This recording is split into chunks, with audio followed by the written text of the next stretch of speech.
There's a few rules about words, a few rules that might be helpful. Let me give you rule number one. If what you can't say, if what you say is not helpful, skip it. Don't say it. Your mama was right. She teach you that when you're little, right? If you can't say something nice, don't say it. She stole that from Paul. That's where she got that. That's what Paul says here. Don't let any unwholesome talk come out of your mouth. If it's gonna beat them down, don't say it. You just swallow it. And you gotta make this a habit. You gotta make this a rule. You're gonna trade it out, right? I know you see them and they never take the trash out and you wanna blast them for it. I'm not gonna say it. I know they have disappointed you in every conceivable way and that's not who you thought you married. If it's not helpful, don't say it.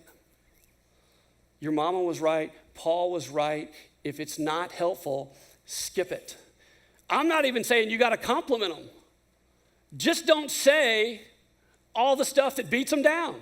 And I'm telling you, listen, if some of you would just embrace this one truth, and that's it. I'm done with the unwholesome talk. It would salvage your marriage. It would restore a relationship with your children. This one truth, you don't ever have to compliment them. You're the best, right? You just can't stomach to say that, right? I get that. Just start with part one of the rule. I'm not gonna beat you down anymore with my words. If some of you would embrace this one truth, if this is all you ever did in the next year of your Christianity, this would fundamentally change the way that you relate to people. And if you want to change the life you have to change the words that you speak. If it's not nice, don't say it. Don't let any unwholesome talk come out of your mouth. The King James Version says it like this: shut thy trap, right? I'm pretty sure that's the Greek. Just try it and see how the people in your life start reacting. They're tired of you beating them down. And you're tired of getting discouraged too. It's got to start here. Second rule, if you see something, say something. New York City came up with that campaign. It's brilliant. It's a negative context. It came after 9/11 to combat terrorism. They said, if you see something, say something. They were on to this truth. Your observations mean nothing unless you give them life by telling someone. If you see something, say something. That's what helps combat terrorism, right? If you see something suspicious, say it. It doesn't do any good if we don't know it. The same is true with our words. If you see something complimentary, say it. Text it, write it, whisper it, yell it. I don't care. Say it. Do not hoard it. The tendency is to say, oh, they're really good.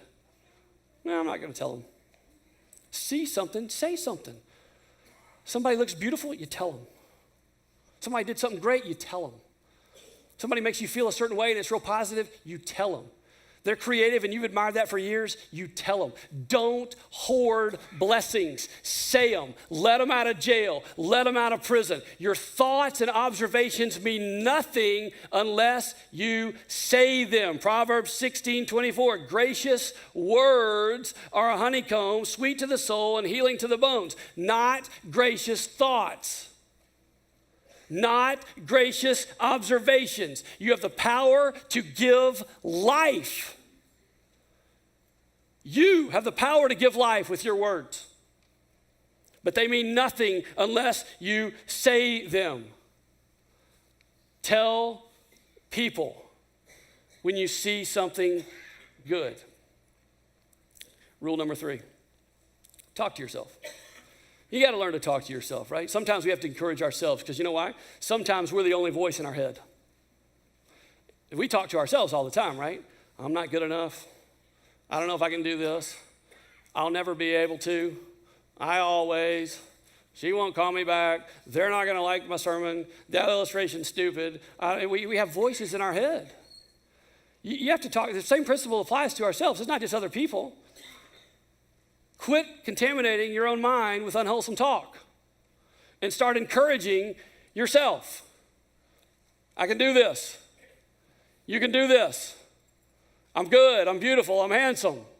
I've worked hard on this. I'm prepared. God has blessed me, right? Talk to yourself. See, we were trained growing up that if you talk to yourself, that was like a mark of insanity. You know, talking to yourself, they're crazy. No. Come on. This isn't narcissistic. This is holy. Listen to this, 1 Samuel 30, verse 6. And David was greatly distressed. Well, of course he would be. Why? For the people spoke of stoning him. Because the soul of all the people was grieved, every man for his son and for his daughters. But David encouraged himself in the Lord. You have to encourage yourself in the Lord. You have to tell yourself, my God has not forsaken me. You have to tell yourself, I am an overcomer. You have to tell yourself, if God is for me, then who is against me? You have to tell yourself, my God has forgiven me. You have to tell yourself, my God loves me. My God can meet my needs. You have to tell yourself, I can do all things through Christ who strengthens me. You have to tell yourself, sometimes ad nauseum. It is not narcissistic. You stop in your tracks. You replace the unwholesome talk for encouraging talk. Why? Because your words have the power to give you life. So you talk to yourself. You know what I do? I leave myself voice messages.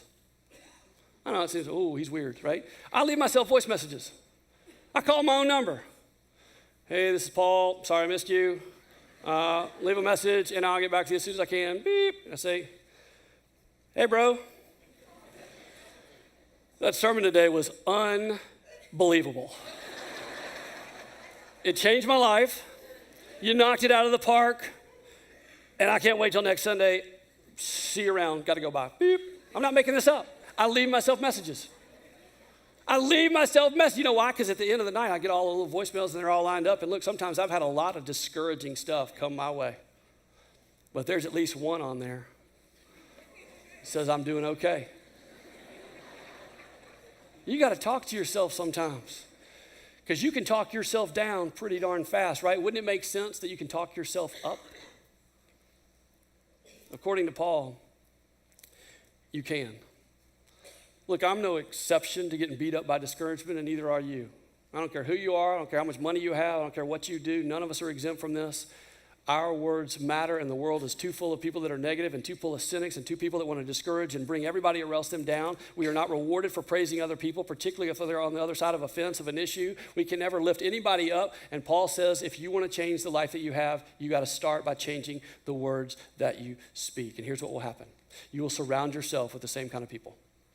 Life gives back in kind. You start speaking words of affirmation, you will be surrounded by people that want to affirm you.